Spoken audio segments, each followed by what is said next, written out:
ओम श्री आशुतोषाय नमः। श्री गणेशाय नमः। हरिवंश पुराण विष्णु पर्व अध्याय 56। श्री कृष्ण की आज्ञा से यादवों का द्वारकापुरी को प्रस्थान। विशंपायन जी कहते हैं, जन्मेजय, तदंतर किसी समय कमल नयन भगवान श्री कृष्ण ने यादवों की सभा में बैठे हुए समस्त सभासदों से यह हेतु युक्त उत्तम वचन कहा। यह राष्ट्र की माला से अलंकृत मथुरापुरी यादवों की भूमि है।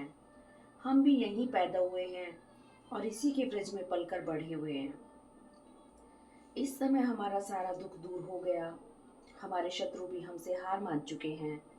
हमने राजाओं से वैर मोल ले लिया और जरासंध से लड़ाई छेड़ दी है। हमारे पास पर्याप्त वाहन है, पैदलों की संख्या भी अनंत है। हमारे खजाने में विचित्र रत्न है और हमारे मित्रों की संख्या भी बहुत है। परंतु यह मथुरा की भूमि बहुत छोटी है और शत्रु का सुगमता पूर्वक इसमें प्रवेश हो सकता है। इधर हमारे सैनिकों और मित्रों की बहुत अधिक वृद्धि हुई है। हमारे पास जो ये 1 करोड़ सैनिक हैं तथा जो पैदल के बहुत से दल हैं, इनमें भी यही रहने से यहाँ बड़ी भीड़ भाड़ दिखाई देती है। अतः यादवों, अब यहाँ निवास करना मुझे अच्छा नहीं लगता, इसलिए मैं दूसरी पुरी बसाऊंगा। मेरी इस धृष्टता को आप लोग क्षमा करें। इस यादव सभा में मेरे हार्दिक अभिप्राय के अनुसार जो बात कही गई है, वह समय अनुसार आप लोगों के उद्भव के लिए ही है। यदि आप लोगों को अनुकूल जस्ती हो तो कहिए। तब समस्त यादव प्रसन्न मन से बोल उठे, प्रभु, इस यादव समाज के उद्भव के लिए आपका जो अभीष्ट हो वह कार्य कीजिए। तब समस्त वैष्णवंशी मिलकर उत्तम मंत्रणा करने लगे। यह जरासंध या काल यवन हम लोगों के लिए अवध्य कर दिया गया है। हमारे उस शत्रु का सैनिक बहुत बल बड़ा है। हमारे पक्ष के नरेशों ने शत्रु की उस सेना का बड़ा भारी विनाश किया है, तो भी उसके पास अभी बहुत सी सेनाएं हैं जिन्हें हम लोग 100 वर्षों में भी नहीं मार सकते। अतः हमारा विचार उनसे हट जाने के लिए हो गया है। इसी बीच में काल यवन सहित राजा जरासंध फिर वैसी ही सेना लेकर मथुरापुरी पर चढ़ाया। उस समय मथुरा के सैनिकों के लिए जरासंध की सेना को ही रोकना अत्यंत कठिन कार्य था। फिर जब यादवों ने काल यवन का भी आगमन सुना, तब तो उन्होंने मथुरा से हट जाना ही अपने लिए श्रेयकर समझा। सत्य प्रतिज्ञ श्री कृष्ण ने वहां यादवों से फिर कहा, आज ही वह पुण्य दिवस है जबकि अपनी सेना के साथ हमें यहाँ से निकल चलना चाहिए। यह सुनकर समस्त यादव श्री कृष्ण की आज्ञा से उस पुरी को छोड़कर निकल गए। उस समय सैन्य समूहों के कोलाहल से भरे हुए यादवों के दल समुद्र के जल प्रवाह की भांति जान पड़ते थे। वसुदेव आदि सभी यादव अपनी स्त्रियों को साथ ले कसे कसाई मत वाले हाथियों, रथों और सुसज्जित अश्वों के द्वारा मथुरा छोड़कर चल दिए। उन सब ने डंके पीटकर सब जनों तथा जाति भाइयों के साथ वहां से प्रस्थान किया। स्वर्ण भूषित रथों, मतवाले गजराजों और सारथी की आज्ञा मात्र से उछलकर चलने वाले तथा हाथ में चाबुक लिए सवारों द्वारा हाँके जाने वाले घोड़ों से अपनी अपनी श्रेष्ठ सेनाओं की शोभा बढ़ाते तथा उन्हें खींचकर अपने साथ लिए जाते हुए वृष्णिवंशी बड़े हर्ष के साथ पश्चिम दिशा की ओर प्रस्थित हुए। तदंतर युद्ध कुशल श्री कृष्ण आदि सभी मुख्य मुख्य यादव अपनी सेनाओं को साथ लेकर चले।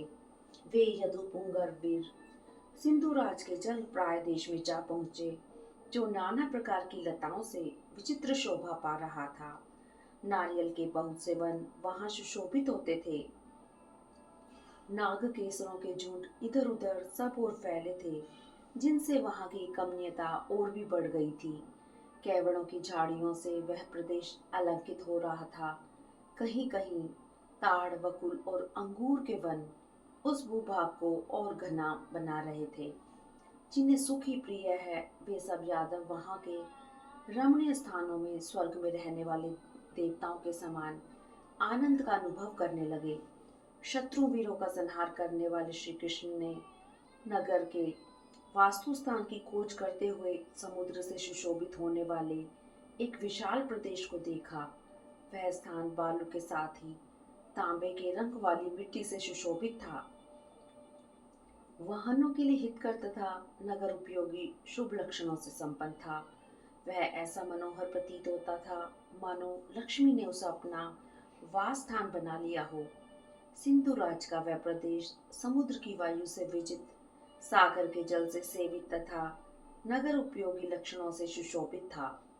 वहां पास ही रैवतक नाम से प्रसिद्ध पर्वत था, जिसके शिखर मंद्राचल के समान ऊंचे और रमणीय थे। वह पर्वत सब ओर से बड़ी शोभा पा रहा था। वहां एकलव्य रहता था। आचार्य द्रोण भी वहां दीर्घ काल तक निवास कर चुके थे।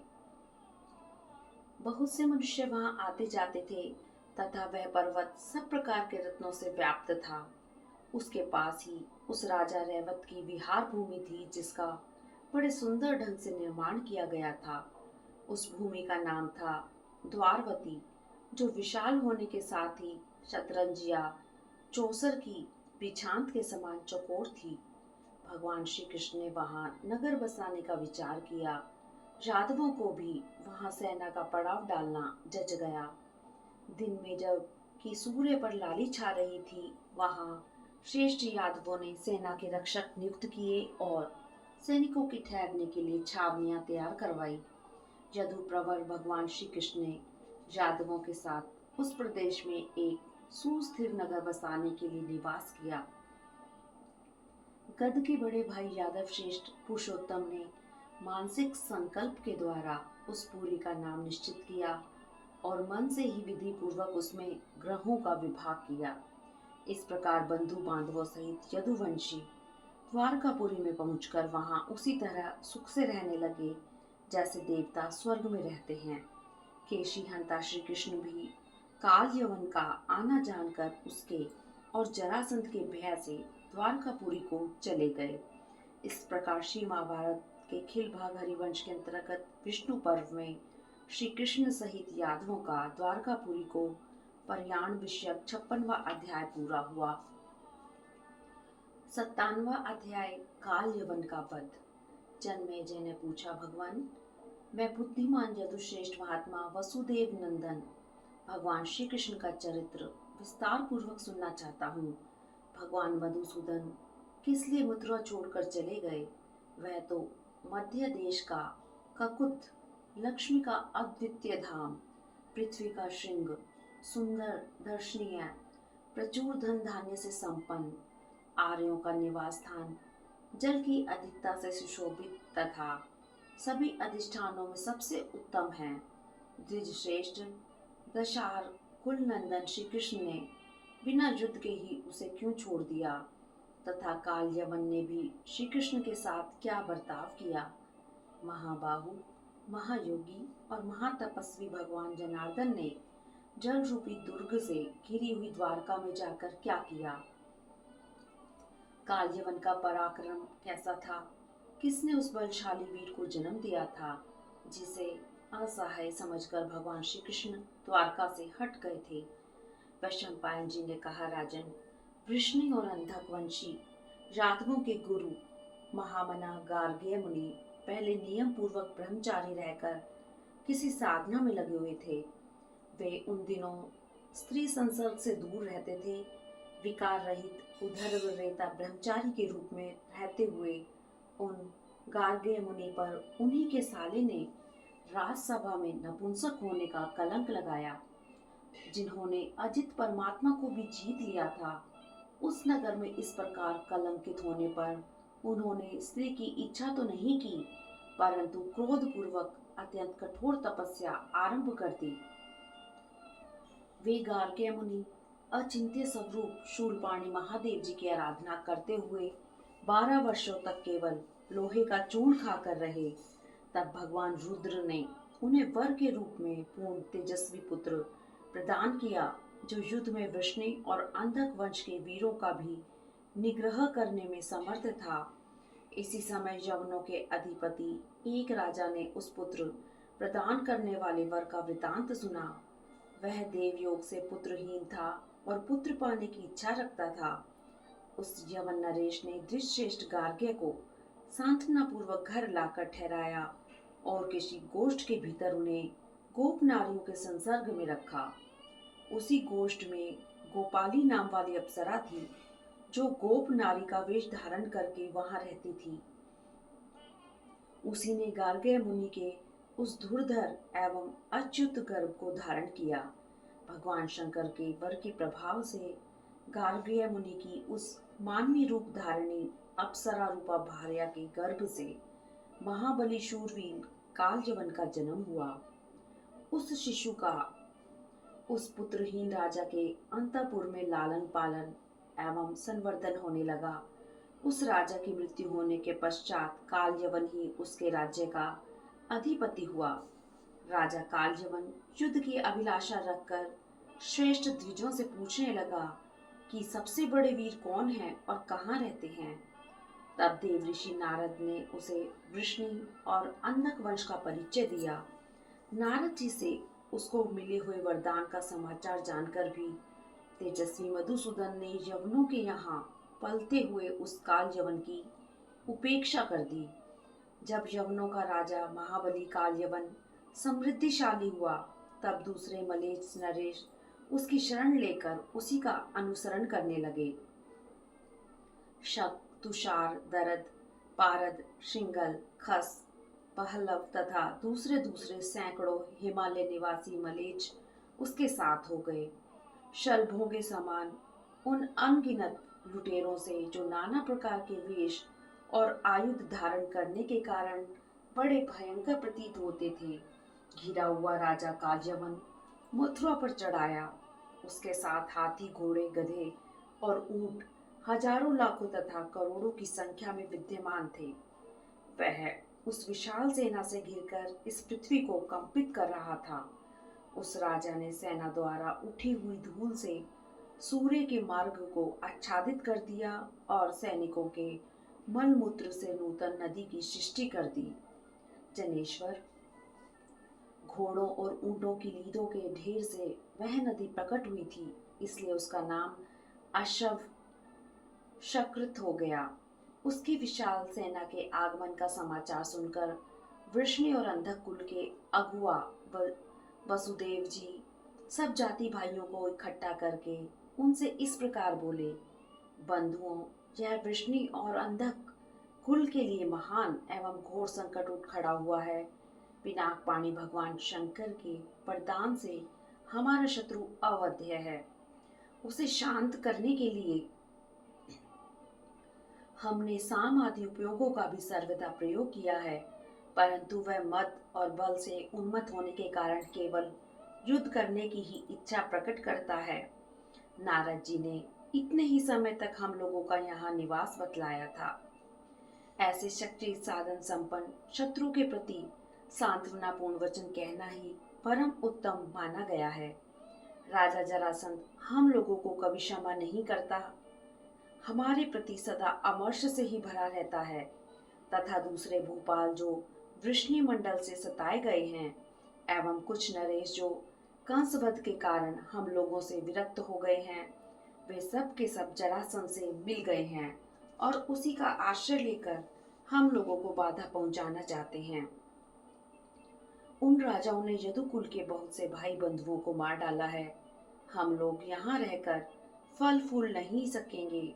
यही सोचकर श्री कृष्ण ने यहाँ से हट जाने का विचार करके उसके पास एक दूत भेजा था। श्री कृष्ण ने उस समय खान से काटकर निकाले गए कोयले के ढेर के समान काले भयंकर विषधर महासर्प को एक घड़े में रखवाया और उसका मुंह बंद करके उस घड़े को अपने दूत के द्वारा उसके पास पहुंचा दिया।